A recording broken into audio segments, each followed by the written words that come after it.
Bonjour à tous, bonjour je suis Céline Laurent, je suis la directrice du programme Quartier de demain. Bienvenue au 3e webinaire que nous organisons, dans le cadre, de la consultation Quartier de demain. Nous aurons, plusieurs invités aujourd'hui, je les présenterai.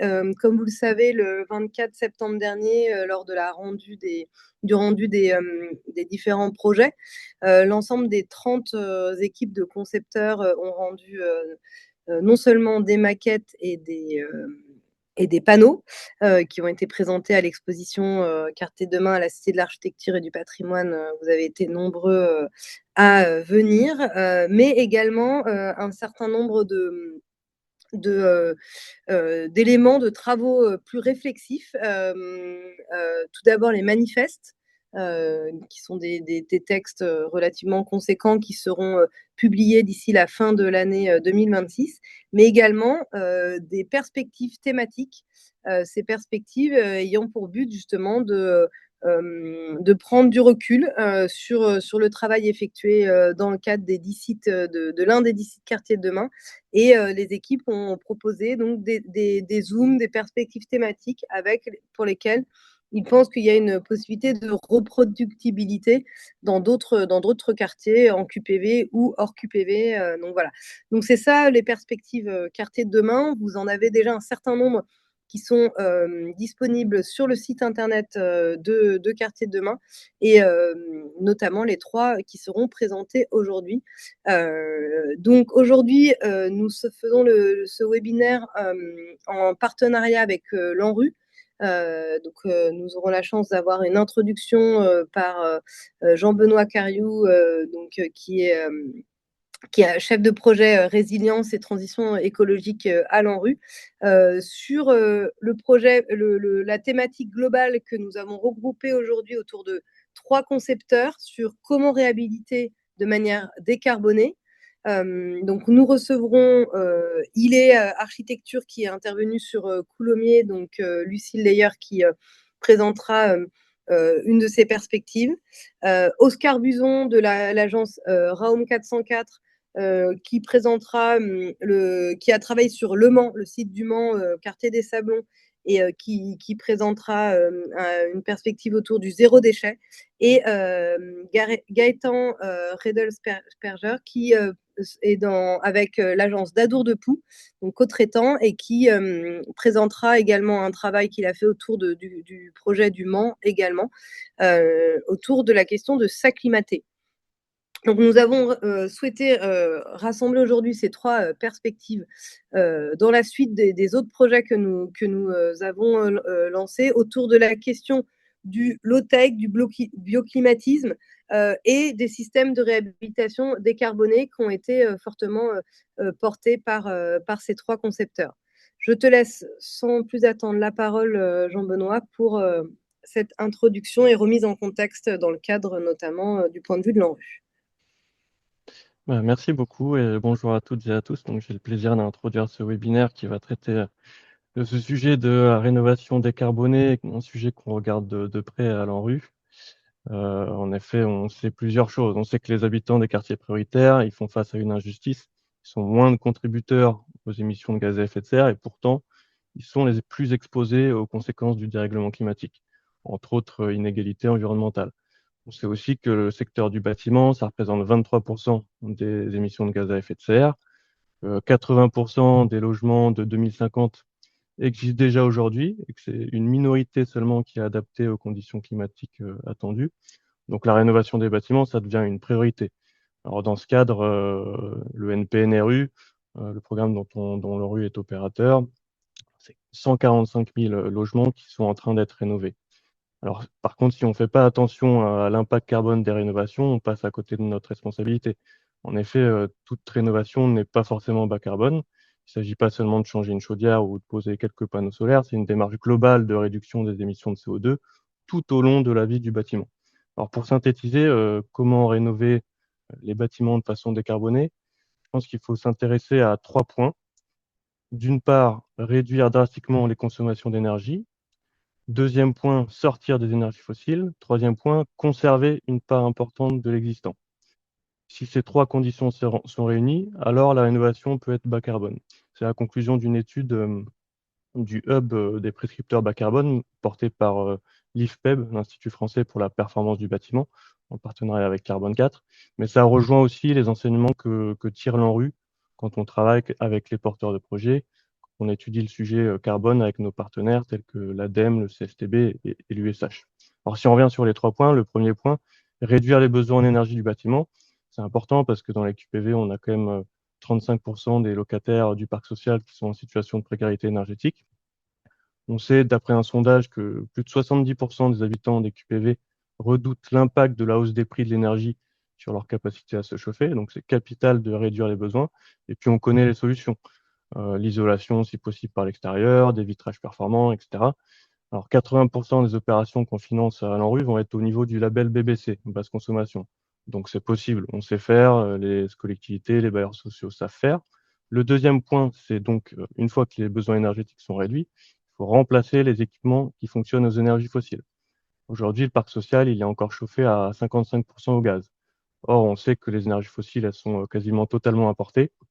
Donc on est soumis, on le voit encore aujourd'hui, aux crises sur le prix, sur l'approvisionnement, à cause des perturbations, notamment géopolitiques. Donc il nous faut du local, il nous faut du renouvelable. Il y a les réseaux de chaleur urbains, la géothermie, le bois énergie, les pompes à chaleur, le solaire thermique photovoltaïque, etc. Les maîtrises d'ouvrage peuvent aussi obtenir des coups de pouce en ce sens, par exemple avec le fonds chaleur de l'ADEME. Et puis enfin, le troisième point, c'est conserver autant que possible l'existant, économiser la ressource en matériaux. Parce qu'une fois qu'on a réussi à faire des bâtiments basse consommation, sans énergie fossile, en réalité, l'impact carbone vient des travaux, des matériaux, des équipements utilisés. Et on sait que fabriquer du béton, de l'acier, ça demande beaucoup d'énergie et ça génère beaucoup de carbone. Donc il faut économiser la ressource, privilégier des matériaux à faible impact environnemental, notamment des matériaux locaux, biosourcés, géosourcés ou issus du réemploi. Alors dans les biosourcés, on a bien sûr le bois, la paille, le chanvre, la ouate de cellulose, etc. Ils ont l'avantage de stocker du carbone et puis ils nécessitent moins d'énergie pour leur fabrication. Et puis les démolitions, quand il y en a, il faut qu'elles deviennent autant que possible des déconstructions sélectives. On va essayer de conserver la structure du bâtiment, de faire des déchets une ressource et de réemployer les matériaux. On a de plus en plus d'exemples dans les QPV en renouvellement urbain. On voit de plus en plus de plateformes de réemploi, de ressourceries. Alors sur ce troisième point, les QPV peuvent clairement être des sortes de laboratoires d'expérimentation inspirantes pour tout l'écosystème de la fabrique de la ville. On a listé un échantillon de projets intéressants dans un carnet en rue sur l'économie circulaire qui traite principalement de ce sujet du réemploi. C'est disponible dans la DocuTech pardon, de notre site internet et je profite donc de ce webinaire pour vous inviter à aller consulter nos ressources. On accompagne beaucoup de porteurs de projets, on a mené beaucoup de groupes de travail avec des collectivités, des bailleurs sociaux. On a des publications de synthèse sur les approches énergie carbone, sur les réemplois. C'est à disposition en téléchargement libre avec des fiches projets, des retours d'expérience. Puis plus largement, il existe une masse de littérature disponible sur Internet qui renseigne sur les grands leviers à activer sur le sujet de ce webinaire. C'est intéressant d'aller jeter un œil, par exemple, au référentiel des labels et des certificateurs. Il y a le référentiel technique du label BBCA Rénovation. Il y a le label bâtiment biosourcé, parmi d'autres. Et puis, une fois qu'on a dit ça, il faut se rappeler que la décarbonation, ce n'est bien sûr qu'une phase de la pièce, dont l'autre face est l'adaptation. Aujourd'hui, on peut plus se contenter de faire de l'atténuation sans adaptation. Les épisodes de canicule deviennent de plus en plus fréquents, sont plus durement vécus dans les QPV, parce que les logements sont parfois mal isolés, parce que le quartier est très bétonné, ou les logements peuvent aussi être suroccupés. Il peut y avoir un manque de végétation autour des immeubles, parfois des nuisances sonores la nuit qui empêchent d'ouvrir les fenêtres pour rafraîchir. Bref, on sait que 70% des habitants des QPV, d'après le même sondage que j'évoquais tout à l'heure, ont été confrontés à des températures trop élevées dans leur logement pendant l'été, alors que c'est 56% au niveau national. Donc une rénovation décarbonée, ça doit aussi améliorer le confort d'été. Alors ça peut passer par des protections solaires, une meilleure ventilation naturelle traversante, le choix de matériaux à forte inertie thermique qui gardent la fraîcheur accumulée la nuit, la végétalisation des abords du bâtiment, voire des brasseurs d'air, etc. En tout cas, une rénovation décarbonée, c'est un investissement sur le long terme. Les travaux peuvent coûter cher à l'investissement, mais ça permet ensuite, bien sûr, donc, de réduire les factures, d'améliorer le confort des occupants, donc aussi de valoriser le patrimoine immobilier. Et puis, ça peut permettre aussi une création d'emplois locaux, si on développe des filières de matériaux locaux ou de réemploi, et ce sont des emplois dont on a beaucoup besoin en QPV. Le taux de chômage est 2 fois et demi plus élevé qu'ailleurs. Donc c'est un peu tout ça qu'on va voir aujourd'hui dans les témoignages qui vont suivre. Donc je tiens à remercier les intervenants. C'est des témoignages sur des projets inspirants, pour préparer l'avenir. Et pour nous, en tant qu'agence ANRU, c'est aussi instructif dans le cadre de la préparation du futur du renouvellement urbain, le fameux ANRU 3, on ne sait pas comment ça s'appellera. Donc merci au programme Quartier de demain, au JPEPO, de nous offrir ce temps de partage et bon webinaire à tous. Merci beaucoup pour toutes les introductions à toutes ces thématiques que tu as pu intégrer et qui font vraiment le lien avec les solutions, en tout cas voilà, les propositions concrètes que vont nous faire les trois concepteurs. Donc, je vais tout de suite introduire Lucille Leyer, donc de l'agence ILE, donc, qui va nous présenter une perspective qui s'appelle Ancrage locaux et pédagogie écologique. Il se trouve que donc ILE Architecture a travaillé sur le site de Coulommiers avec un volet éducatif évident, puisque l'idée était de réhabiliter et faire une extension sur un groupe scolaire, avec l'implication du low-tech et de la logique d'économie circulaire fortement mis en avant, et également la question des matériaux biosourcés dont Jean-Benoît a fortement parlé.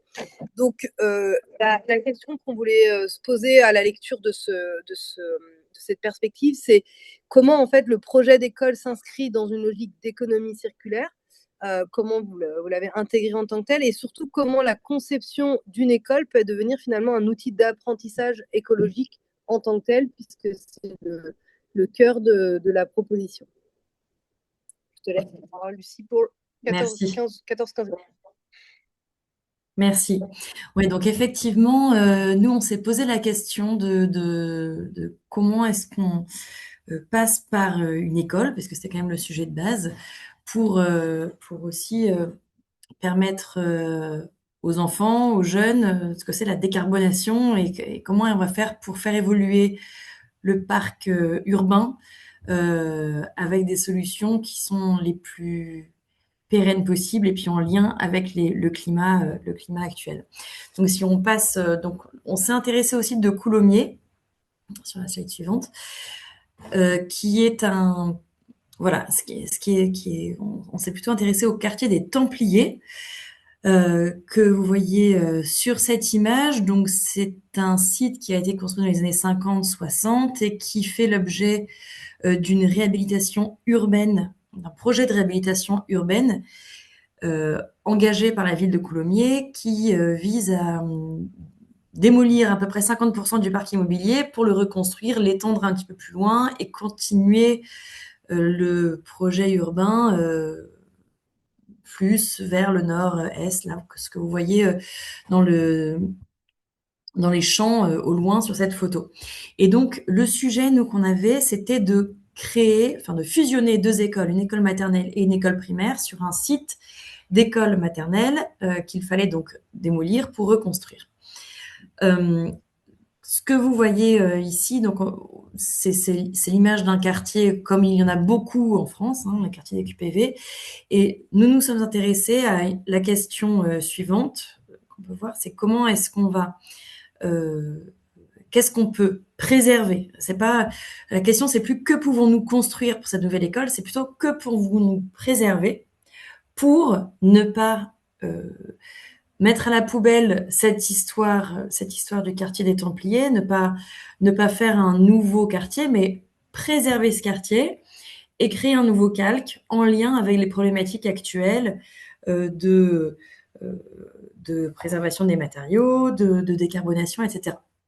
Donc sur la slide suivante, on a réfléchi un petit peu à la manière dont on allait mettre l'enfant au cœur du quartier, l'enfant au cœur de cette rénovation urbaine, puisque pour réhabiliter ce quartier, il fallait pour nous qu'on puisse avoir une pédagogie très forte envers les enfants pour que eux-mêmes prennent conscience de ce que c'est une rénovation urbaine, sans aller chercher du béton en Chine, mais en utilisant ce qui est ici, sur le site, pour créer un bâtiment en lien avec ce qui est déjà présent sur place.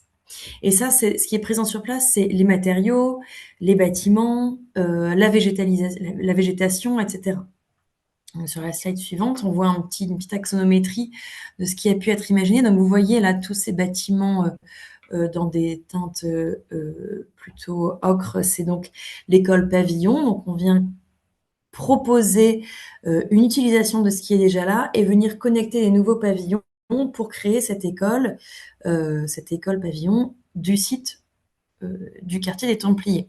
Donc on a fait beaucoup d'interactions, enfin on a beaucoup travaillé sur les bâtiments autour, sur les bâtiments des logements, etc., qu'on venait amplifier, un quartier qu'on venait un peu densifier pour ne pas suivre le projet urbain qui avait été imaginé par la ville, mais plutôt construire sur le quartier existant pour densifier un petit peu l'urbain, utiliser un quartier qui était un peu lâche, un peu pas très dense en fait, et qui a déjà des rues, déjà des axes, déjà des réseaux.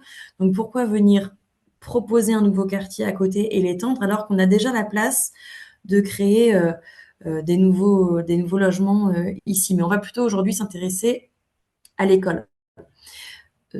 Donc une des premières questions qu'on s'est posées, c'est qu'est-ce qu'on fait de l'école existante? Voilà, l'école maternelle qu'on devait démolir. Pour nous, archi-concepteurs, on s'est dit mais c'est pas possible, on va pas démolir tout ce qui est déjà sur place alors qu'on peut le réutiliser.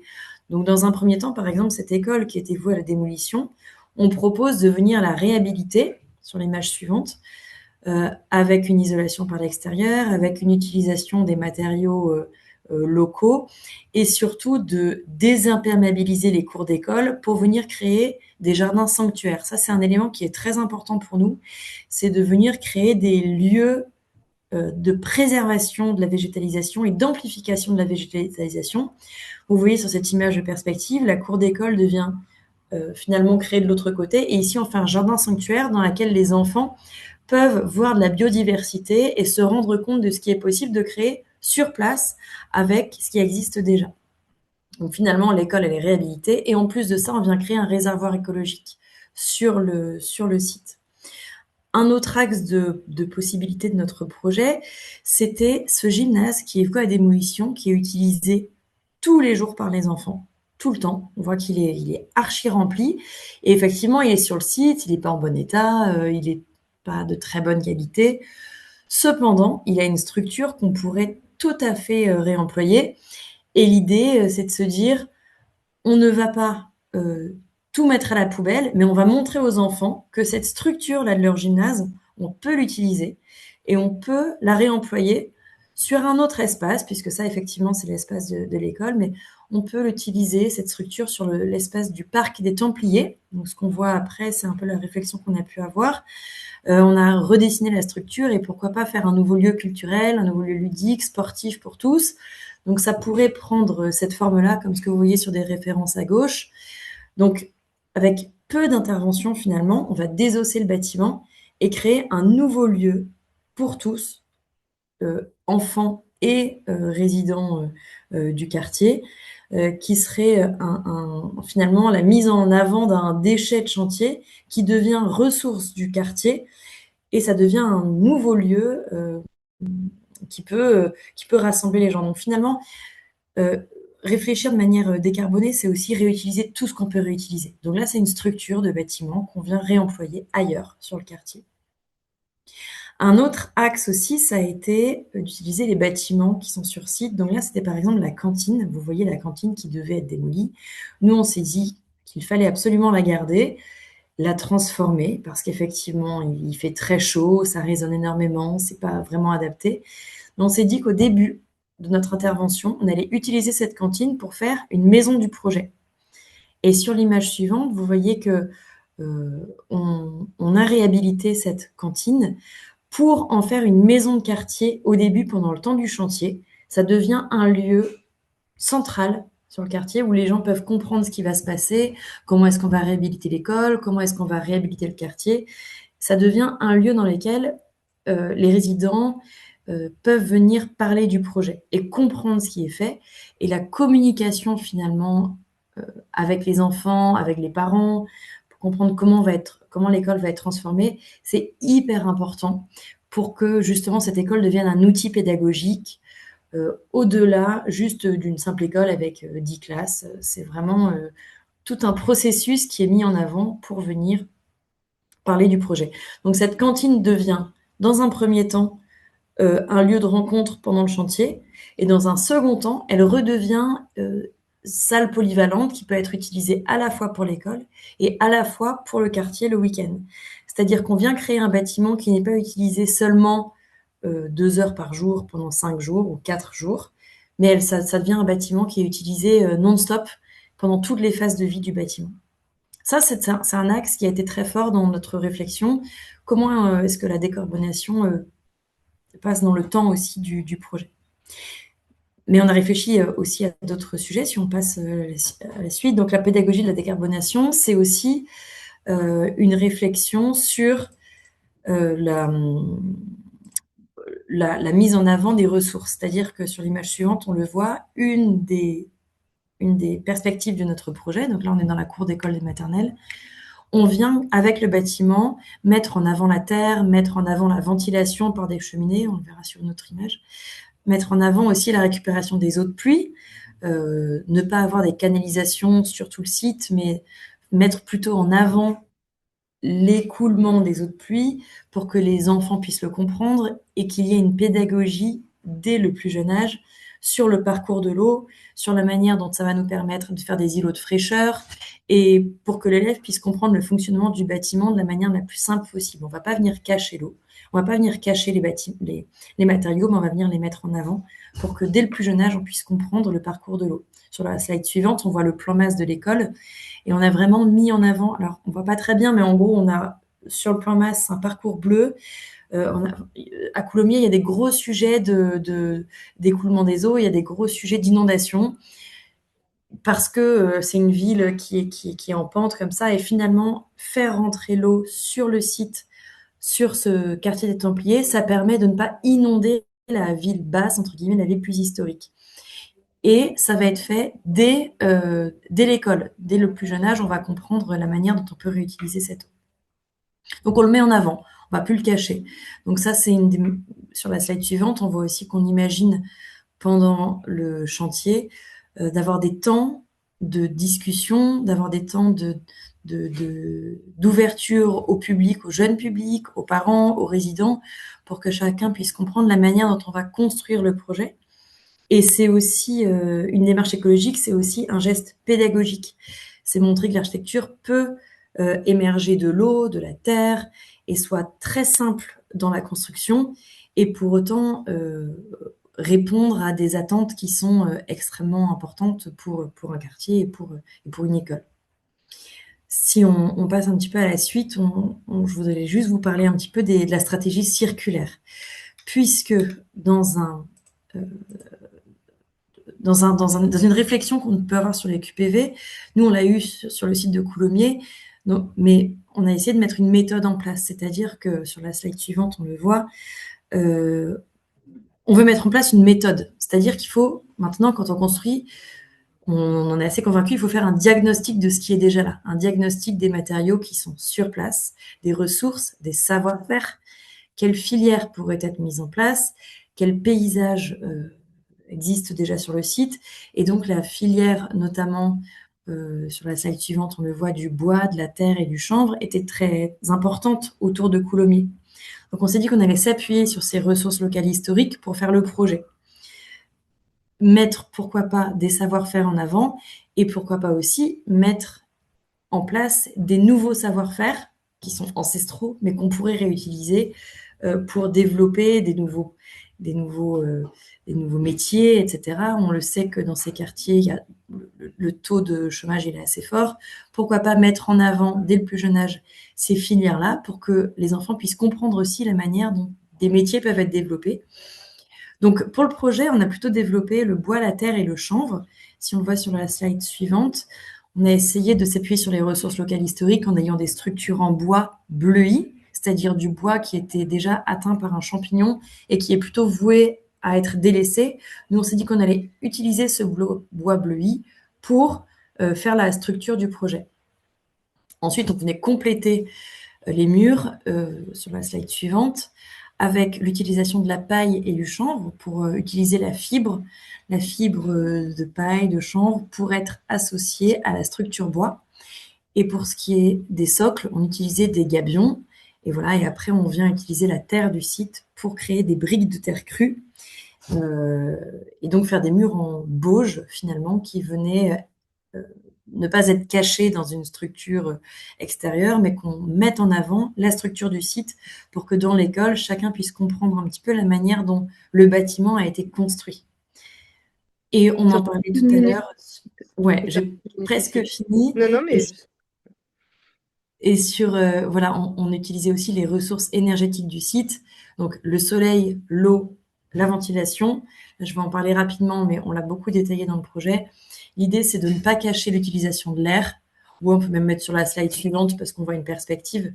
C'est de ne pas cacher l'utilisation de l'air, c'est de faire des cheminées solaires. Et voilà, on voulait faire vraiment de ce projet de l'école un démonstrateur écologique. On pense que la décarbonation va passer par la communication sur les nouvelles générations et l'école devient finalement un laboratoire du quartier. Et sur une petite conclusion, on a fait 5 points sur la slide suivante, c'est de conserver, en premier lieu, c'est de conserver plutôt que démolir, de réemployer tout ce qu'on peut réemployer, de construire évidemment avec les ressources locales, de faire du bâtiment un outil pédagogique et enfin de réconcilier l'architecture avec le territoire et les habitants et de ne pas faire table rase de ces quartiers des QPV, mais au contraire de les mettre en avant et de ne pas cacher l'histoire de ces quartiers. Mais il y a énormément d'avantages urbains et architecturaux dans ce qui a été fait dans ces années 50-60 et l'idée c'est de pouvoir prendre tous les côtés positifs de ces quartiers et de les mettre en avant pour pouvoir faire des quartiers qui soient en lien avec on en a parlé du réchauffement climatique et les problématiques actuelles liées au climat, de ne pas aller contre le climat, mais de faire avec ce qu'on a déjà pour faire des projets en cohérence avec les sujets d'actualité. Voilà. J'espère que c'est... Merci beaucoup, Lucie-Louise, c'était très très clair. On a une question, on a plusieurs questions là on va devoir répondre assez rapidement parce que tu es un tout petit peu dépassé, mais c'est pas très grave. Donc, sur la maison du projet, du coup, la question qui a l'air de se poser, c'est sur le travail de préfiguration que vous aviez envisagé sur les futures activités. Comment vous aviez envisagé les choses en lien avec l'école, voilà, parce que peut-être les gens ne le savent pas, mais vous n'avez pas été lauréat de Coulommiers, mais pour autant, vous aviez déjà bien préparé ce qui était prévu sur le rôle de cette maison des projets. Ouais, alors c'est le petit bâtiment que je montrais tout à l'heure, là, si on peut revenir sur la slide qui la montrait, mais effectivement, cette cantine qui était vouée à démolition, nous, on décide de la conserver pour vraiment l'utiliser sur différents temps. Ça devient un outil de communication, en fait. Ça devient un outil de communication et ça devient un outil de chantier. L'idée, c'est d'avoir des temporalités, un maximum d'utilisation de ce bâtiment. Et tout de suite, on vient l'utiliser avant même qu'on commence le chantier. C'est-à-dire que ça devient un lieu de rencontre pour les enfants, un lieu d'explication pour les résidents du quartier. Et nous-mêmes, architectes, on avait prévu de faire des résidences dans ce bâtiment dès les premières réunions d'esquisse pour pouvoir avoir un lien direct avec les enfants et avoir un lien direct avec les résidents. Et au fur et à mesure, ce bâtiment, il se transforme pour devenir salle polyvalente pour l'école et aussi maison de quartier pour les associations du quartier. Et finalement, il y a une temporalité qui vient, le temps en fait du chantier, mais le temps de la semaine est vraiment utilisé au maximum pour rentabiliser et ne pas faire des bâtiments qui soient vides, comme on peut le voir, par exemple, une cantine, c'est 10 heures dans la semaine d'utilisation, alors que c'est un bâtiment qui est extrêmement énergivore.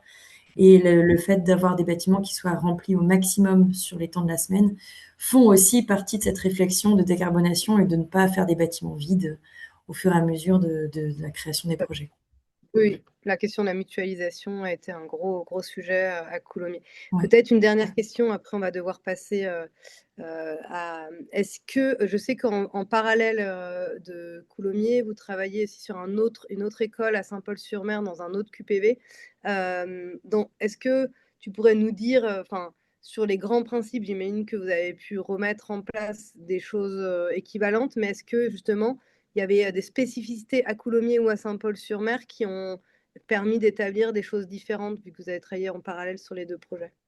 Ouais, alors déjà, effectivement, sur ces deux écoles, et là, c'est donc à Saint-Paul, c'est la communauté de Dunkerque, on a repris évidemment tout ce qui porte sur les sujets bon, de matériaux biosourcés, hein, on est en bois, et sur le coup, on a fait un diagnostic à Dunkerque, par exemple, à Saint-Paul, c'est la pierre. On a des carrières qui sont juste à côté, donc on vient utiliser la pierre qui est collée au site pour pouvoir créer le bâtiment. On vient effectivement faire des cheminées de ventilation naturelle pour ventiler naturellement les classes. Ça, c'est des sujets qui sont hyper importants. Et sur la programmation en tant que telle, effectivement, ça nous a beaucoup aidé, cette réflexion à Coulommiers, puisque on met en place à Saint-Paul la réflexion qu'on a eue sur la mutualisation des espaces, et notamment cette salle polyvalente sur laquelle tu me poses la question juste là. On le met en place à Saint-Paul aussi, c'est-à-dire qu'on a des temps d'utilisation de la salle polyvalente pour des mères, enfin c'est surtout des mamans, il y a quelques papas, mais il y a beaucoup de mamans seules avec enfants qui utilisent cette salle polyvalente pour pouvoir aborder des sujets très sociaux et pour pouvoir connaître notamment les associations de Saint-Paul, etc. Donc on a aussi une cantine, une salle de cuisine qui sera partagée, qu'on n'avait pas fait à Coulommiers. À Saint-Paul, on fait une cuisine partagée qui sera destinée aux résidents du quartier et pas forcément de l'école. Les écoliers pourront l'utiliser 1 à 2 heures par semaine. Cependant, c'est vraiment des familles qui sont en difficulté pour apprendre à recuisiner, pour apprendre à utiliser aussi des voilà, apprendre à recuisiner pour les familles, ça fait partie d'un lien social qui se fait entre l'école et le quartier. Et ça, c'est la continuité directe de ce qu'on a pu développer à Coulommiers. Donc, on en est hyper content. Parfait. Mm. Merci beaucoup. Pour le reste, je te laisserai peut-être répondre directement dans le chat aux questions qui ont été posées. Ce qu'on doit donc passer au deuxième concepteur. Donc, je vais laisser la parole à Oscar Buzon de Raum 404 pour nous présenter donc une perspective autour du zéro déchet et de la façon dont la question de la seconde vie des matériaux est traitée de manière plus large dans un projet d'aménagement. Et en quoi réemploi fonctionne avec sobriété et comment vous avez mis en place ce projet. Donc là, vous êtes lauréat, il se trouve au Mans. Et qu'est-ce que ça change dans la mise en place au quotidien du chantier avec les habitants et avec aussi des étudiants en formation, etc. Merci Céline. Merci aussi Lucille. Ça m'a fait plaisir d'entendre cette première présentation qui rejoint beaucoup d'éléments en fait qui sont aussi les nôtres. Donc c'est vrai qu'on a l'impression d'être une grande équipe avec des pensées analogues. Donc en fait, je vais peut-être rapidement commencer tout de suite avec la prochaine slide.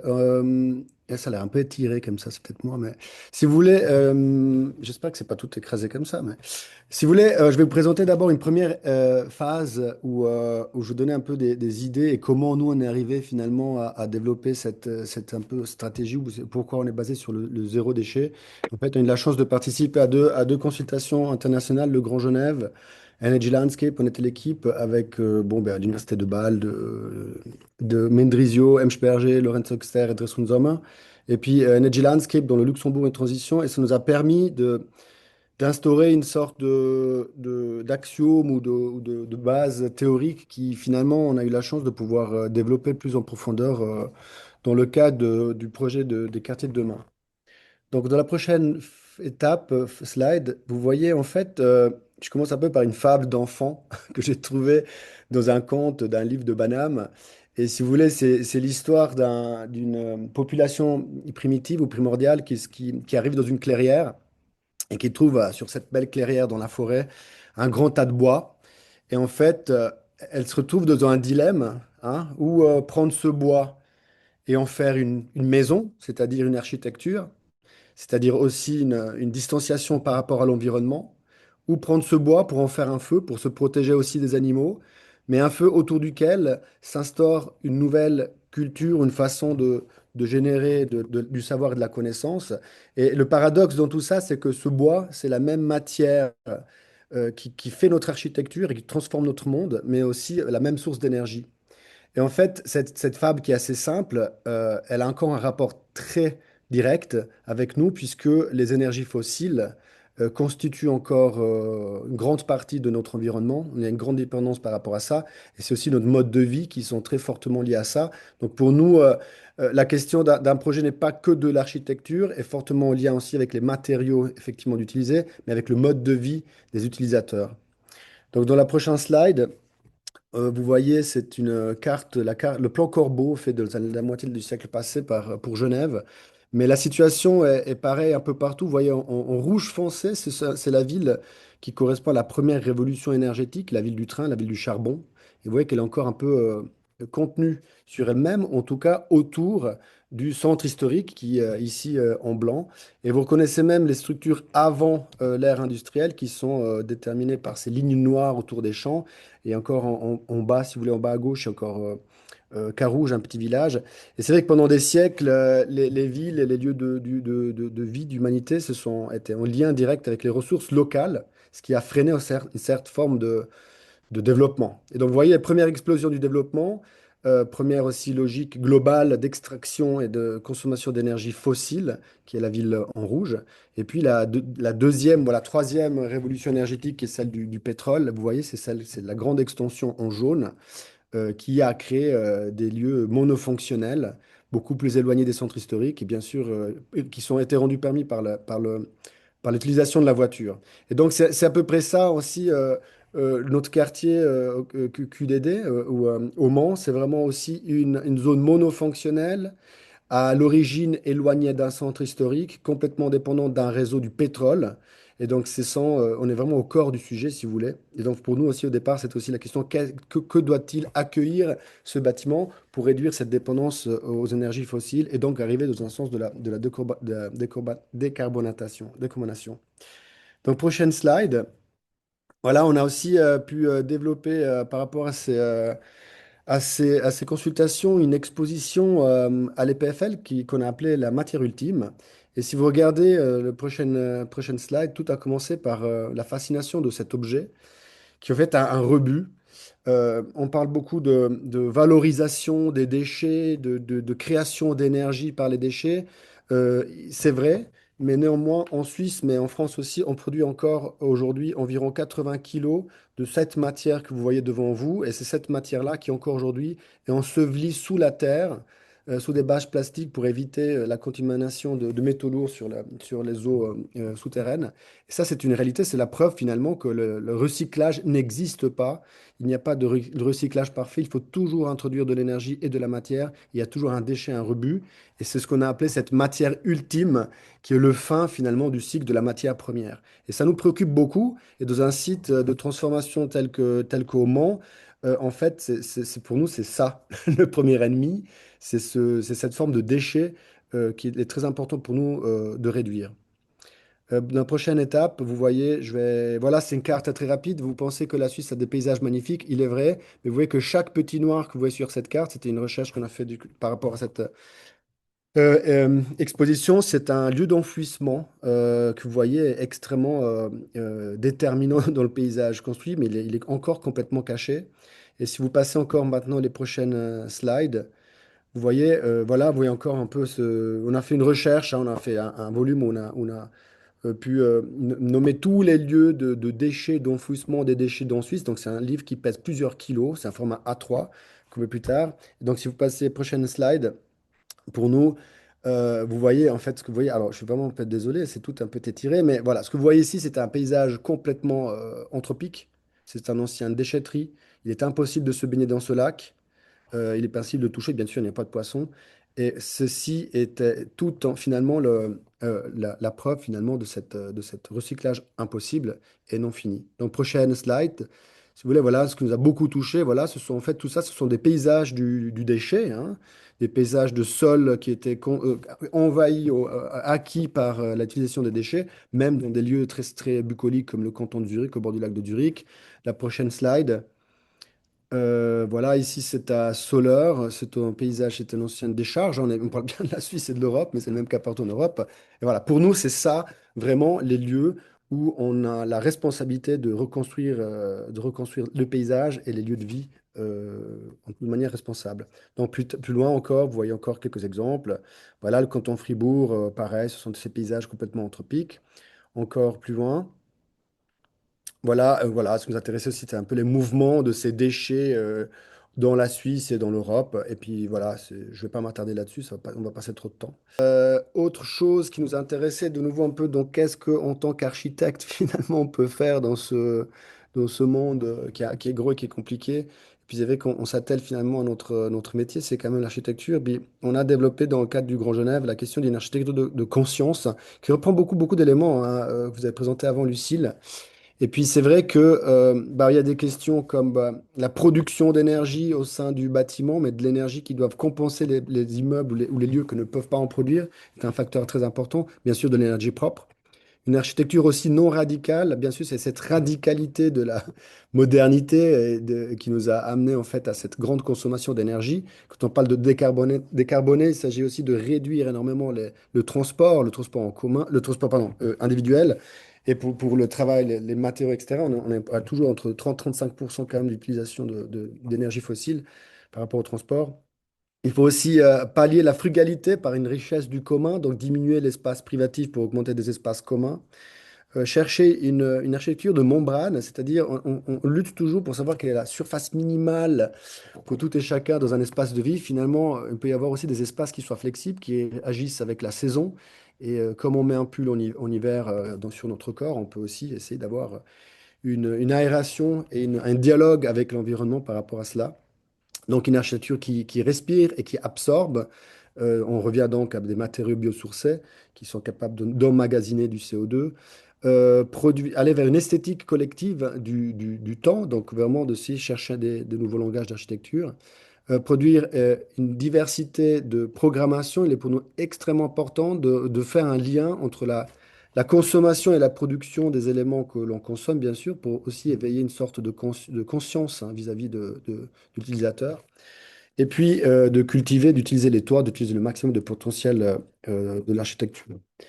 Donc on est arrivé à une coupe de ce qu'on appelait l'architecture de la conscience, qui est vouée à, voilà, à nous rapprocher finalement de l'utilisation des énergies fossiles, d'éveiller une certaine forme de conscience. On a même proposé de la production de poules ou de viande de poulet dans la toiture. Donc avec ces membranes qui rendent des espaces, les espaces flexibles avec une production d'énergie, d'alimentation et bien sûr aussi un lien de nouveau avec la Terre. Mixité programmatique fondamentale. Donc en fait, on voit, on a voulu faire un peu, d'approfondir un peu ces questions typologiques énergétiques dans le cadre du projet du quartier de demain. Donc vous voyez, ça c'est une axonométrie qui a l'air, qui montre un tout petit peu l'ambiance, si vous voulez, qu'on a cherché de la place. Mais je pense qu'un des facteurs les plus importants pour nous, c'était de maintenir le maximum des éléments sur place. Donc même si vous voyez le parking qui était ici, qui n'a pas d'une très grande qualité, mais néanmoins il existe, il a des arbres, donc on veut le conserver. Et un des facteurs très importants de ce projet, c'est que le bâtiment existant se trouvait à 1,50 m environ de l'espace de la ville. Donc pour nous, c'était aussi la possibilité de utiliser tous les déchets et tout du site en transformation comme une chance de pouvoir remettre ce bâtiment à zéro. Puis après, il y a la constitution donc, de nouveaux espaces en éléments biosourcés avec des coursives qui donnent un nouveau front au nord et qui donnent une nouvelle lecture et une habitabilité aux espaces intérieurs et extérieurs. Donc voilà le plan de rez-de-chaussée. Voilà, c'est juste pour vous dire, voilà, on est quand même très proche d'un tram, donc on a beaucoup de possibilités de rentrer dans une logique décarbonée, donc diminution de transport individualisé. Très important pour nous était aussi donc d'avoir le maximum de diversité des commerces au rez-de-chaussée. On avait d'abord aussi proposé plus de diversité au niveau des étages. Cette chose-là n'a pas été maintenue par le, par les clients. Donc, un des grands éléments pour nous, c'était la circularité dans le système de construction et de transformation du bâtiment. Peut-être que je dois quand même préciser que ce que vous voyez ici en rouge, c'est le bâtiment du Lafite, c'est un peu ce qui resterait de l'existant. Il y a beaucoup d'éléments tout autour qui sont maintenant existants et qui sont voués à la démolition. Et donc, pour nous, on part du principe quand même que, disons, la modernité, comme on l'a dit avant, a provoqué pas mal de situations complexes et compliquées. Donc, on peut encore se permettre de parfois les démolir et peut-être changer certains espaces. Ce qui est important pour nous, de nouveau, c'est de diminuer au maximum les déchets et d'être de façon responsable avec les déchets qu'on procure et donc de créer plutôt au sein du site. On a eu la chance aussi d'avoir un site plutôt important, de créer un paysage qui soit en lien avec ces déchets. Autres, ces 6 aires qui viennent pas de nous, elles sont connues, il y en a peut-être encore déjà 8 maintenant. Ce qui est important pour nous, c'est donc de refuser d'aller vraiment dans des approches low-tech, de réutiliser la force des mains et de la tête des gens aussi pour pouvoir apprendre à appréhender aussi les climats qui sont en train de changer. De nouveau, de réduire le chantier pour arriver à zéro déchet. Donc, d'utiliser au maximum, de puiser dans la ville les éléments pour réduire aussi les transports entre les déchets et les matériaux de construction, de réemployer au maximum les éléments constructifs comme éléments constructifs dans la mesure du possible. C'est pas toujours facile. Par exemple, les poteaux et une poutre en béton armé sont difficilement réutilisables. Donc, du coup, il y a peut-être aussi la façon de réinventer, donc on parlait aussi d'esthétique, de réutiliser ces éléments qui étaient jadis constructifs, comme peut-être des lieux des éléments qui peuvent être aussi des éléments de façade ou de protection d'isolation. Recycler, transformer aussi, dans la mesure du possible, des éléments pour en produire de nouveaux éléments constructifs, et aussi de réinventer, de chercher peut-être des nouveaux outils ou des nouveaux éléments qui soient en lien avec ces déchets. Une autre coupe bioclimatique, elle résume assez bien en fait ces quelques idées.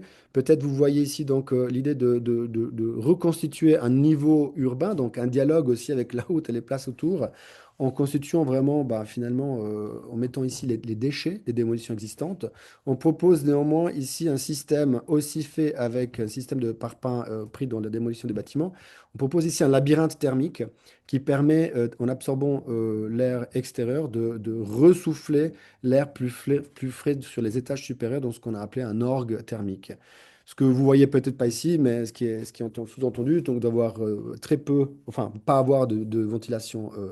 Il faut l'avoir mécanique, c'est-à-dire vraiment utiliser les fenêtres, d'utiliser vraiment la toiture et les surfaces comme un pan thermique et reprendre la fraîcheur du parc à côté. Et puis de maintenir aussi, bien sûr, les programmes commerciaux en lien avec le voisinage le plus fortement possible. Il y a quelques principes constructifs qui ont été énoncés lors du concours, notamment la réutilisation des IPE comme éléments porteurs, des allèges en béton préfabriqués également réutilisés en éléments porteurs, des éléments de béton non porteurs qui pourraient devenir des éléments de recouvrement de protection, l'utilisation de structures en bois biosourcées, et un grand challenge, qui est encore un challenge, c'est de réutiliser aussi toutes les fenêtres en PVC existantes et qui doivent être remplacées parce qu'elles ne sont plus aux normes. Et puis voilà, un des grands enjeux futurs maintenant pour nous, c'est vraiment savoir qu'est-ce qu'on va faire avec ces fenêtres, mais on veut les maintenir, on ne veut pas les sortir du site. Voilà ici un petit zoom sur ce labyrinthe thermique qui pour l'instant il est encore proposé en parpaing existant. Et puis des fois il y a des éléments comme des warren ou varennes qui ne sont pas forcément facilement réutilisables, mais qui peuvent constituer de nouveaux espaces et une nouvelle esthétique. Vous voyez ici donc la façade qui trouve son identité aussi vraiment cette idée de réemploi et de zéro déchet, où on a constitué donc aussi une palette de couleurs avec des éléments en vert, pour les éléments qui sont réemployés de manière statique, et les éléments en bleu notamment qui ne sont pas. L'idée, c'était aussi bien sûr de maintenir le plus de transparence possible. Il te reste Euh, une minute, une Oscar. minute, j'y Mm. suis presque. Ça va, 4 pages. Donc là, vous voyez aussi donc, le labyrinthe thermique. Donc de nouveau, en fait, finalement, c'était de prendre un peu un désavantage comme un avantage. On se retrouve avec 1,40 m, 1,50 m sous terre. Qu'est-ce qu'on peut vraiment faire avec ça? Et comment faire en sorte que les déchets des démolitions puissent créer peut-être quelque chose de nouveau? Ben, on s'est dit peut-être essayons de le rendre aussi intéressant au niveau climatique et de chercher de la masse pour rafraîchir donc de manière naturelle les étages supérieurs. Vous voyez ici donc une manière qu'on trouve intéressante de remblayer en fait le sol. Et voilà l'espace de la toiture, qui est un espace productif aussi, qui est un espace aussi d'échange. Je vois que ces poutres varennes ne sont plus porteuses, elles ne peuvent plus porter, c'est difficile de les recycler au niveau vraiment statique. Par contre, elles peuvent accueillir un nouveau couverture bioclimatique très végétalisée et qui peut également être porteuse de panneaux solaires du réseau des eaux pour irradier les plantes en dessous. Un des éléments, donc je vais aller assez vite, c'est dommage, c'est la constitution d'une coopérative locale. Quand on parle de décarboner, c'est aussi en fait utiliser non seulement les matériaux constructifs, mais les matériaux qui sont dans la maison de tout et chacun. Et en fait, on s'est rendu compte qu'au Mans, il y a beaucoup de petites micro-entreprises. Le marché du Mans, d'ailleurs, en dessous du rez-de-chaussée, est aussi un facteur important par rapport à ça. Et en fait, on a voulu proposer des ateliers pour les habitants, qui soient des ateliers de cuisine, de menuiserie ou électrique, voire de l'agriculture urbaine, et faire en sorte de leur donner une certaine forme de gouvernance pour être aussi dans une lutte, disons, avec la gentrification possible qui serait celle de la rénovation du bâtiment en entier. Donc voilà, on a proposé un système où les habitants sont vraiment participants directement de leur propre transformation. Et puis finalement, l'idée, que s'ils se mettent ensemble, ils peuvent avoir des ateliers pour engendrer une croissance sociale et économique et rester au sein du quartier. Voilà ce qu'on proposait au niveau de la coopérative, où finalement les gens peuvent réparer, c'est ce qu'ils font déjà, donc cuisiner, etc., puis engendrer vraiment une microéconomie locale et rester sur place et engendrer voilà, une nouvelle forme de richesse. Et puis le dernier point, qui reprend un peu aussi le point qui avait discuté par Lucille, donc d'essayer de faire en sorte que le chantier soit au centre, au fait, de la formation de nouveaux métiers, hein, puisqu'on propose des choses qui sont quand même, on doit imaginer un nouveau mode de vie, mais aussi un nouveau mode constructif. Pourquoi pas prendre le chantier, comme l'ont été les cathédrales dans le passé, comme un lieu d'apprentissage. Un lieu d'apprentissage qui met ensemble donc peut-être aussi 30% de chômeurs qui sont dans le quartier, et avec des nouvelles façons de construire et de penser le bâti et le chantier.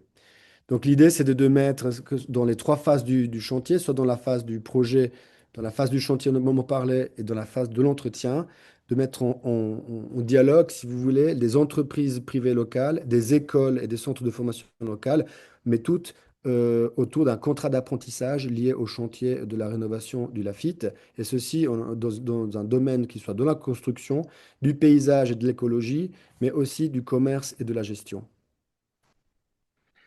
Merci Oscar. Et Du puis voilà, coup, j'ai on t'a fini. laissé. Merci beaucoup. On t'a laissé terminer parce que c'était très important que tu parles de la coopérative et du paru, puisque l'idée c'est aussi parler de méthode et de logique, de méthodes reproductibles ou pas, enfin en tout cas qui peuvent être inspirantes. Du coup, Oui, on n'a pas plus de temps, désolé pour les questions. On va passer directement pour laisser très bien. la parole à Gaëtan, mais tu as été très complet Oscar, donc Merci. je pense que les uns et les autres, c'est comme pour Lucille, pourront lire aussi plus en détail les perspectives. On vous les a envoyées sur le chat et elles sont disponibles. Donc, sur le même site au Mans, mais avec une approche du coup différente, en tout cas complémentaire, on va dire. Gaëtan, donc avec l'agence d'Adour de Pouce, vous avez vraiment travaillé sur la question du terme s'acclimater, qui est un peu l'adaptabilité de l'architecture au vivant et à son environnement. Et donc, l'idée, c'est de voir comment ça fonctionne, comment comprendre et lire un milieu avant pour le réhabiliter sans le détruire et en le réutilisant, a été un peu le maître mot de la proposition faite au Mans, mais aussi dans le cadre, je crois, des projets globaux que l'agence développe de manière générale. Oui, bon alors bonjour tout le monde. Donc moi je suis Gaëtan Redelsperger, je suis architecte et c'est vrai que sur ce concours, donc j'ai pu travailler avec l'agence d'Ardour de Pouce et puis donc Stéphanie Dadour et Florian de Pouce. C'est vrai que comme c'est sur le même site du Mans, on peut comprendre que nous, on n'a pas été lauréat, mais ce concours, ça a été aussi l'occasion, à travers la rédaction de ces perspectives-là, de prendre un peu de distance par rapport à l'attitude qu'on avait sur les projets et puis d'essayer d'établir comment dire, une forme de méthode qu'on s'imposait finalement et cette perspective d'en partager une rédaction. Donc, sur la diapo suivante, je montre comment je vais développer ce bref point un peu de réflexion générale. Donc, on part toujours du fait de faire avec le déjà là. C'est des choses qu'on a déjà entendues, mais je vais peut-être montrer comment est-ce on, on le met en œuvre. Ensuite, on s'est intéressé à cette notion de s'acclimater, enfin d'acclimater le bâti, d'acclimater une situation existante, et aussi intrinsèquement à cette question de la mise en relation de tout ce qui est vivant. Quand j'entends tout ce qui est vivant, c'est effectivement les usagers, c'est la végétalisation, c'est la faune, c'est la flore. Comment est-ce que tout ça, on peut faire en sorte que ça se rencontre au sein d'un projet?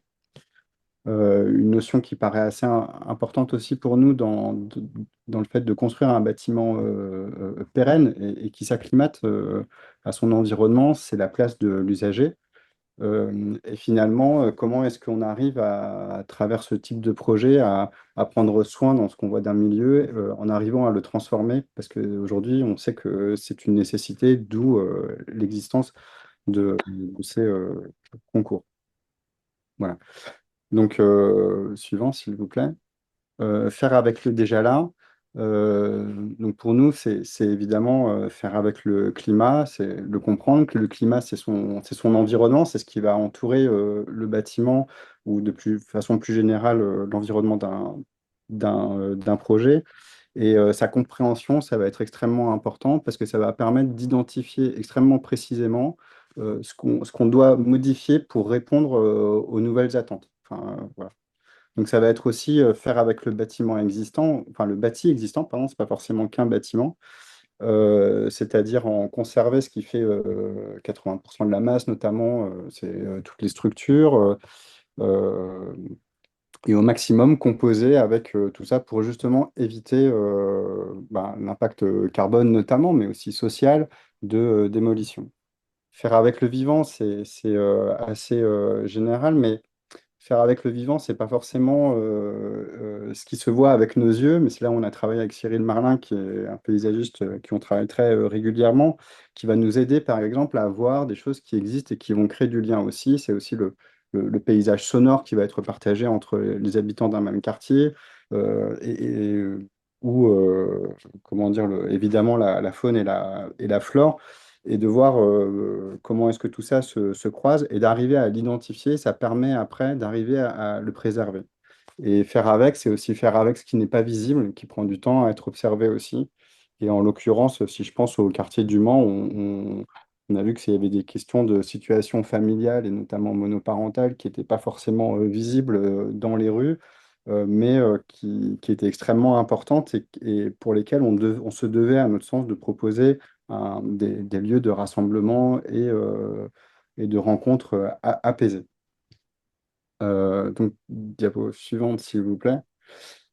Donc tout ça, c'est assez général, mais c'est vrai que dans notre approche, quand on y fait avec le déjà là, on s'attache toujours, comme je le disais, à comprendre de façon la plus objective possible et avec le minimum d'a priori aussi les conditions générales d'un projet. Donc sur celui du Mans, c'est une planche un peu d'études qu'on avait fait avec notre bureau d'études de Atmos Lab.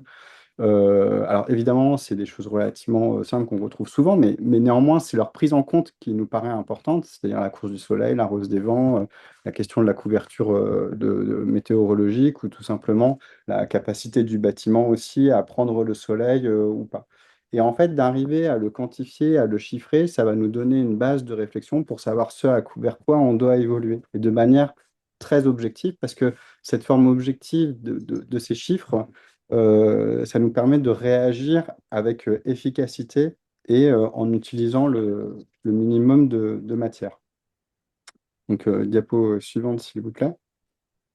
Voilà, l'analyse aussi, c'est pas que des chiffres, c'est aussi le ressenti de tout à chacun.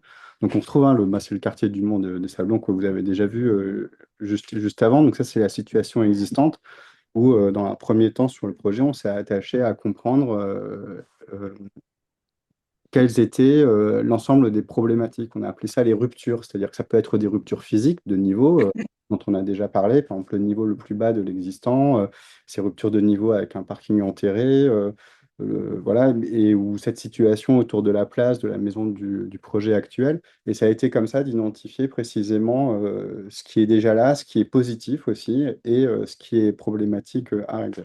Donc ça, c'est la première phase d'analyse qui me paraît extrêmement importante parce qu'elle va être le socle de notre réflexion sur chaque projet. Après, donc le deuxième point, donc suivant s'il vous plaît, s'acclimater. S'acclimater, c'est vrai que ça a été le titre du coup de la perspective, ça nous paraît important parce que s'acclimater pour nous, c'est concevoir l'architecture en se servant du climat et entendu comme une ressource. Alors, ressource, c'est un mot qu'on a déjà entendu même aujourd'hui, hein. Donc la première définition, ce sont les moyens matériels, mais ce qui est intéressant, c'est si on cherche la définition du mot, une autre définition, c'est ce qui améliore une situation difficile. On la retrouve quand on dit je vais me ressourcer à la campagne, je vais me ressourcer en allant voilà, je sais pas quoi, me balader en montagne. Et donc c'est pour ça que se servir du climat comme une ressource, c'est-à-dire ce qui va permettre d'améliorer une situation difficile, c'est quelque chose qui nous paraît voilà, extrêmement important. Donc, des illustrations de ça, sur la diapo suivante, s'il vous plaît. C'est assez. Voilà, on n'invente rien quelque part, quoi. On retrouve sur ce schéma la grille climatique de Corbusier, donc de Chandigarh. C'est un croquis qui montre comment est-ce que en coupe et sur la partie supérieure et en plan, on va utiliser des dispositifs relativement simples, mais qui font l'architecture du bâtiment pour utiliser ou se masquer des différents caractères du climat environnant. Par exemple, la végétation qui protège de la façade de l'ensoleillement direct en été, des principes de brise-soleil, et une forme là de continuité d'espace traversant qui vont permettre la ventilation des espaces. Donc, diapo suivante, s'il vous plaît.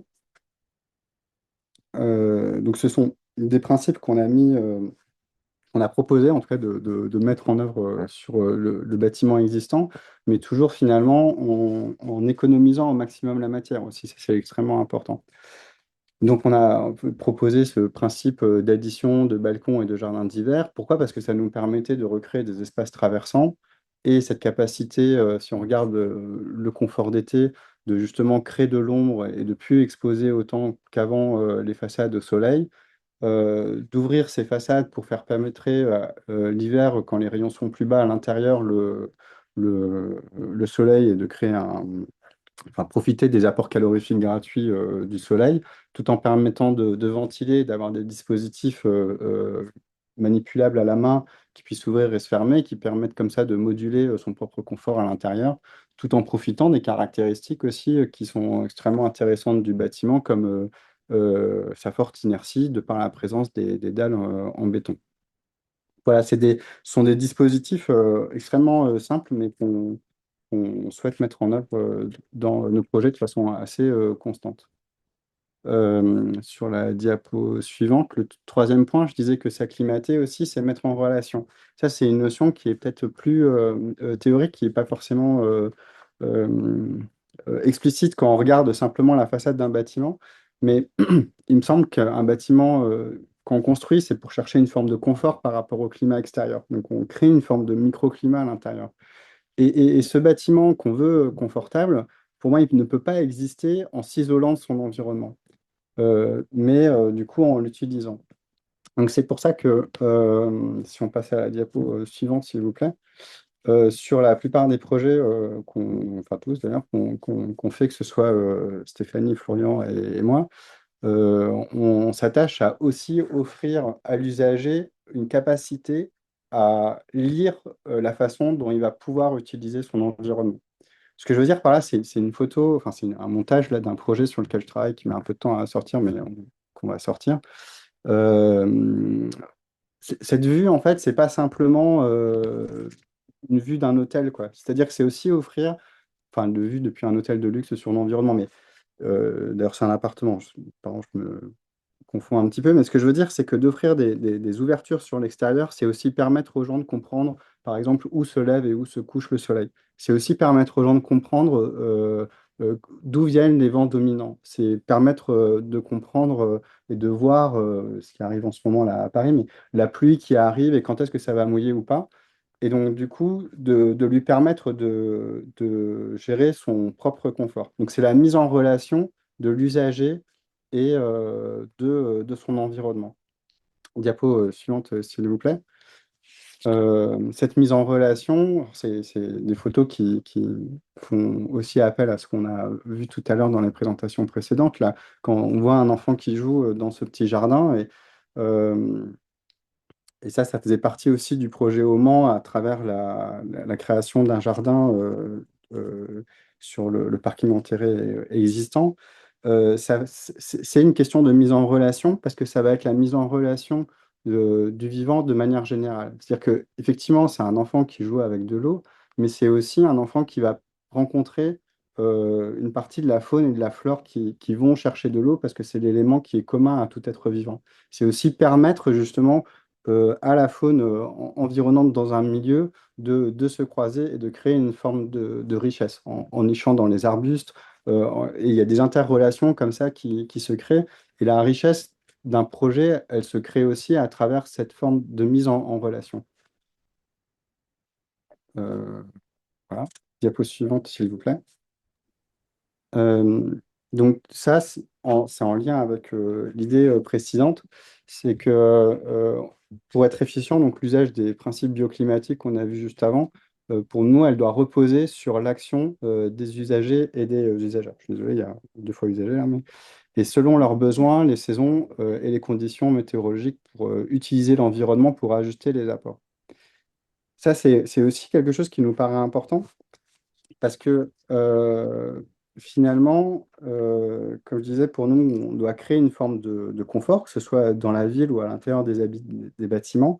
Mais ce confort, il est extrêmement dépendant de sa propre activité et il est aussi dépendant de son propre ressenti. Parce que moi, je ne ressens pas le froid ou le chaud comme ma grand-mère le ressent. Et moi, je ne vais pas lui imposer de vivre à 19 ou 18 degrés à plus de 80 ans, où ce que je veux dire, c'est que c'est extrêmement variable. Et pour respecter cette variabilité du confort de chacun, il est extrêmement important pour nous de proposer des systèmes qui soient à la fois extrêmement simples dans leur manipulation et qui permettent une flexibilité dans l'adaptation du confort intérieur. Alors, on peut passer à la diapo suivante, s'il vous plaît. Voilà, donc ça, c'est un extrait d'une étude à laquelle j'ai participé pour Anna Caton et Jean-Philippe Vassal, où on analysait ces dispositifs de jardin d'hiver et puis d'enveloppes comme ça à plusieurs filtres, parce que finalement, on utilise, et notamment aussi sur le projet du Mans, que des coulissants, que des rideaux, que des balcons ou que des dalles. Voilà. Et c'est une volonté particulière parce que c'est des outils qui sont extrêmement simples, encore une fois, et chaque usager va pouvoir comprendre assez facilement l'impact de l'utilisation de chacun de ces filtres. Et on offre comme ça la possibilité à chacun de créer son propre environnement dans son bureau ou dans son appartement. Euh, euh, le cinquième point, donc ça c'est la diapo d'après, s'il vous plaît. Donc, Il le te reste, cinquième, il te reste 2 minutes, Gaëtan. C'est bon pour toi. ok, ça va aller, c'est le dernier point, merci. Donc, prendre soin d'un milieu et le transformer. Euh, donc, plutôt que le démolir, donc préserver ce qui fonctionne bien, qu'on a identifié par l'analyse, en atténuant et en transformer ces ruptures. Euh, et aussi s'acclimater, donc c'est vivre avec les transformations en préservant les forces vivantes présentes dans un milieu. Donc ça, c'est deux notions que je vais illustrer par deux images sur donc la diapo d'après, s'il vous plaît. Euh, voilà, donc ne pas démolir, alors c'est sûr, c'est une question de curseur, voilà. Mais je pense que pour nous, notre responsabilité, c'est d'aller le plus loin possible sur ce curseur-là. Donc ça, c'est une image d'un concours. Donc ça, c'est l'agence d'Azour de Pouce qui l'avait faite sur la réhabilitation d'un grand garage Haussmann à Paris. Donc les garages, il y a eu beaucoup de réhabilitation parce qu'en ce moment, les garages à Paris, ils les transforment en logements, ce qui était le cas de ça. Mais ça, c'est l'illustration de la façon d'occuper la rampe. Et plutôt que de la démolir, c'était d'en fabriquer un plus sur comment l'occuper dans les appartements sans démolir, ce qui aura un impact carbone évidemment très important. Donc ce que je veux dire, c'est que par là, euh, euh, conserver des qualités qui sont a priori pas forcément les plus adaptées et les transformer, ça peut aussi être une richesse. Et jamais on aurait fait des appartements aujourd'hui avec une rampe comme celle-ci, mais là, c'était une opportunité d'en faire. Et si on va sur la diapo d'après, donc c'est un peu dans ce sens-là qu'on est allé dans le projet du Mans, c'est-à-dire que voilà, on a choisi de conserver non seulement le bâtiment qui faisait partie du projet, mais de conserver aussi en très quasiment en intégralité le parking intégré, de conserver la structure existante de la maison du projet, de conserver la pépinière artisanale, hein, donc, qui était sur une structure en chai de poteaux poutre béton juste de l'autre côté du bâtiment. Et comme ça, voilà, de résoudre, enfin de proposer en tout cas, faire une proposition qui permette de résoudre chacune des problématiques du site en intervenant au minimum, avec le minimum de matière, et offrir ainsi le plus de capacités et de possibilités à l'ensemble des futurs usagers du quartier. Ce que je veux dire aussi par là, c'est que prendre soin et vivre avec la transformation, parce que sur des projets comme ça de quartier qui sont transformés de façon très importante, on ne peut pas ignorer le temps de transformation. Et ce temps de transformation, il se compte en années. Et par des expériences précédentes de projets que j'ai eues, on sait très bien qu'on ne maîtrise pas tout. Et parfois, eh ben, on se retrouve avec des quartiers entiers de villes qui sont comment dire, barricadés pour chantier pendant plusieurs années. Et on perd une grande richesse du projet qui n'est pas visible, qui est les échanges sociaux qui se passent au sein d'un quartier et d'un marché. Et que du coup, pour nous, comme ça, de faire une proposition où il y a eu aussi tout un séquençage qui permet de transformer au fur et à mesure et surtout d'intégrer euh, l'activité existante, de faire cohabiter finalement le chantier avec les activités existantes du quartier, ça paraît primordial. Et en conclusion, j'avais juste mis la dernière diapo qui est une photo de Marion Poussier, qui était la photographe qui a été missionnée par Quartier de Demain, qui nous a beaucoup touchés parce que c'est une photo qui a été prise juste aux abords du quartier des Sablons, dans laquelle on voit justement cette interaction entre les différents milieux, que ce soit le parc qui est au pied et cet homme qui porte une attention assez délicate aux- à ces pigeons. Voilà, ça nous allait bien et ça évoquait justement parfois la douceur avec laquelle il faut savoir regarder ce qu'on ne regarde plus. Voilà. Je pense que j'ai respecté Merci le temps. beaucoup Gaëtan. Merci pour cette pointe de poésie sur la fin et merci d'avoir rendu hommage aussi à tous les photographes, aux 10 photographes qui ont travaillé effectivement sur Quartier de Demain. Et donc, c'est d'ailleurs, les photos vont être aussi mises en avant la plupart du temps dans les expositions locales, puisque vous savez que les maquettes et les photos vont être aussi mis en exergue dans le cadre d'expositions locales sur les 10 sites. Et ça permet aussi de redonner un peu d'humanité à ces quartiers. Peut-être avant qu'on conclue, deux questions là qui apparaissaient sur ton propos.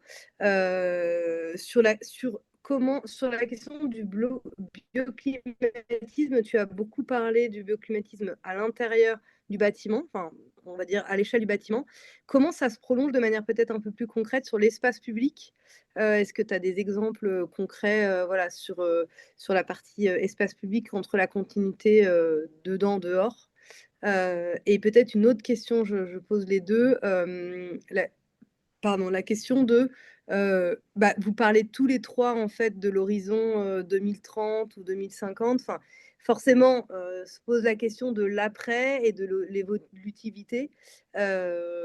Comment vous arrivez d'une manière ou d'une autre à le prendre en compte dans vos réflexions? Du coup, je commence peut-être. Ouais. Vas-y. Non, mais ce sera que pour toi. On n'aura malheureusement pas le temps de. Voilà, mais tu pourras. Et puis, peut-être les autres veulent répondre aussi dans le chat et on pourra Ouais, prolonger. ça marche. Mm. Alors, par rapport au confort climatique extérieur, c'est quelque chose qu'on a abordé. De toute façon, on ne peut pas tout montrer ici, mais je pense que dans l'ouvrage de Quartier de demain, il y a un volet là-dessus sur le confort justement des espaces extérieurs. Donc, on sait que aujourd'hui, ce à quoi on est confronté, c'est évidemment au réchauffement et à ces questions d'ensoleillement qui vont être de plus en plus dures et qu'il y a très peu d'outils face à ça. Les outils, je ne peux pas être exhaustif, mais il va y avoir la question de favoriser le vent en cas de forte chaleur, favoriser la végétation et la création d'ombrage et l'évaporation de l'eau, et la présence de l'eau et son évaporation. Donc voilà, je sais que dans ce projet du Mans, sur la question de l'espace public autour de la maison du projet, ce sont des éléments qu'on a travaillés plus en détail pour justement que ça puisse permettre de créer ce qu'on appelle des îlots de fraîcheur, mais voilà, un abaissement de la température ressentie, qui n'est pas forcément la température mesurée, à travers l'utilisation de la végétation et de l'eau. Ensuite, et c'est d'ailleurs quelque chose qu'on a prolongé ponctuellement dans le bâtiment, d'ailleurs, si on regardait un peu plus en détail en coupe, pour que les deux s'entremêlent, dans le sens où on a un moment l'utilisation de ces jeux de niveau, justement, qui est existant, pour faire un jardin intérieur, en fait, à l'intérieur du bâtiment. Sur la question de l'évolution du climat à l'intérieur des bâtiments, ben, en fait, voilà, j'ai évoqué rapidement une étude qu'on a faite là-dessus, mais sur laquelle on est revenu dans plusieurs bâtiments qui utilisaient les principes bioclimatiques que j'ai évoqués. Et ça nous a permis justement de les confronter à des climats de 2050, enfin extrêmement chauds en tout cas. Et là encore, on voit que ce fait de pouvoir créer, si vous voulez, des filtres qui permettent de moduler la façade en fonction du confort, ça va être extrêmement important. Parce que finalement, ces grands plateaux qui vont permettre de protéger de l'ensoleillement direct en cassant les rayons du soleil et de créer une dépression finalement au niveau de l'intérieur du bâtiment, là où on va être à l'ombre, ça va favoriser la ventilation aussi parce qu'on crée des grands ouvrants. Et, c'est une des réponses possibles, il me semble, justement, à l'adaptation aux fortes chaleurs aussi. Ça va permettre de faire entrer plus facilement la fraîcheur en hiver. Et donc, cette capacité des bâtiments à s'ouvrir à son environnement, ben, il me semble que ça va nous servir justement pour les rafraîchir beaucoup la nuit, plus que si on avait des bâtiments qui étaient très isolés avec des petites fenêtres. Je prends souvent cet exemple. Si on prend quelque chose de très isolé et qu'on le met dans le désert pendant 2 semaines, à l'intérieur, il va faire chaud très longtemps, même si on l'amène au pôle Nord, quoi. Donc, il me paraît que l'ouverture sur l'environnement est la meilleure chose qu'on puisse faire en termes d'architecture. Merci beaucoup. C'est très frustrant et ça donnerait envie de prolonger très fortement tous nos débats. On retiendra aussi de vos 3 interventions la question, quand même, l'enjeu du chantier ouvert que vous avez tous les 3 fortement porté d'un point de vue pédagogique, mais également d'un point de vue d'acceptabilité et également, enfin, peut-être d'autant plus dans ces quartiers prioritaires de la ville où beaucoup de transformations ont lieu et vous l'avez tous les 3 rappelé, voilà, le fait d'intégrer davantage les habitants et la compréhension de ces chantiers avec les différentes étapes semble être une piste à suivre. Je vous propose qu'on se retrouve dans 15 jours à la même heure, 12h30, donc le 16 juin prochain, avec un webinaire autour du paysage, donc comment l'approche par le paysage repense la ville et notamment les quartiers prioritaires, avec, en partenariat avec la Fédération française du paysage. Je vous remercie pour votre attention à tous et à tous. Merci aux participants pour leur présentation. Merci à tous. À bientôt. Au revoir. Merci, au À revoir. bientôt, au revoir. Au Au revoir. revoir.